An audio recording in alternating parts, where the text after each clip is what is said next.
আপনি কি পাবেন অন্নপূর্ণা ভান্ডারের ৩,০০০ টাকা? কিভাবে জানবেন সরকারি খাতায় আপনার নাম নথিভুক্ত হয়েছে কিনা? বাড়িতে বসে সহজেই কনফার্ম করে নিন আপনিও অন্নপূর্ণা ভান্ডার পাবেন কিনা। নমস্কার, আমি মৌমিতা, আপনারা দেখছেন বেঙ্গলি মিররস ইউটিউব চ্যানেল।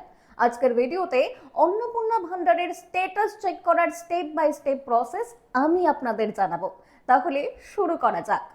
১ জুন থেকে পশ্চিমবঙ্গের প্রত্যেক যোগ্য মহিলার ব্যাংক অ্যাকাউন্টে ঢুকে যাবে অন্নপূর্ণা ভান্ডারের ৩,০০০ টাকা। কারা এই টাকা পাবেন, কারা পাবেন না, কোন কোন নথির প্রয়োজন, এই নিয়ে বিস্তারিত একটি ভিডিও ইতিমধ্যেই আমরা করেছি, প্রয়োজনে সেটিও দেখে নিতে পারেন।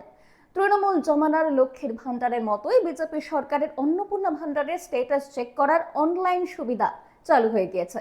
ফলে আপনার আবেদন গ্রহণ হয়েছে কিনা, যাচাই চলছে নাকি অনুমোদন চলছে, ব্যাংক অ্যাকাউন্টে টাকা জমা পড়েছে কিনা, এই সব কিছু আপনি চেক করে নিতে পারবেন। এই প্রকল্পের স্ট্যাটাস চেক করার জন্য সাধারণত আবেদনকারীর 4টির মধ্যে যে কোনো একটি তথ্য থাকা বাধ্যতামূলক।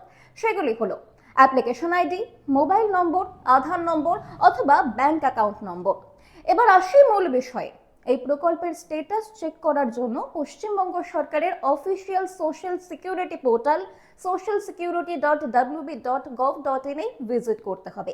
এই ওয়েবসাইট ওপেন হলেই ট্র্যাক অ্যাপ্লিকেন্ট স্ট্যাটাস এই অপশনে ক্লিক করতে হবে।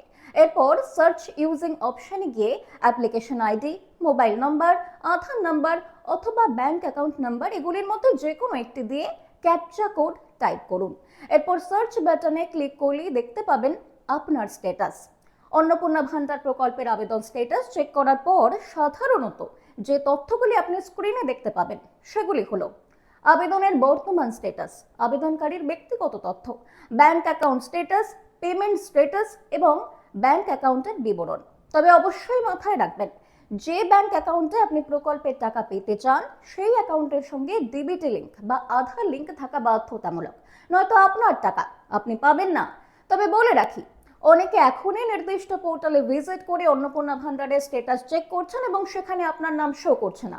এতে অনেকেই ভাবছেন যে হয়তো আপনার নাম বাদ পড়লো প্রকল্পের সুবিধা থেকে। এমনটা কিন্তু মোটেই না। তবে সরকারি ওয়েবসাইটে নাম নথিভুক্ত করার কাজ সবে মাত্র শুরু হয়েছে।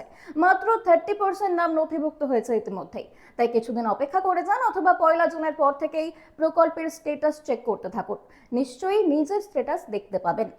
তবে আপনাদের কোনো প্রশ্ন থাকলে অবশ্যই আমাদের কমেন্টে জানান।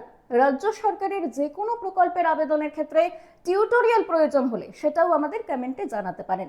ভিডিওটি ভালো লাগলে লাইক করুন, চ্যানেলটিকে সাবস্ক্রাইব করুন। ধন্যবাদ।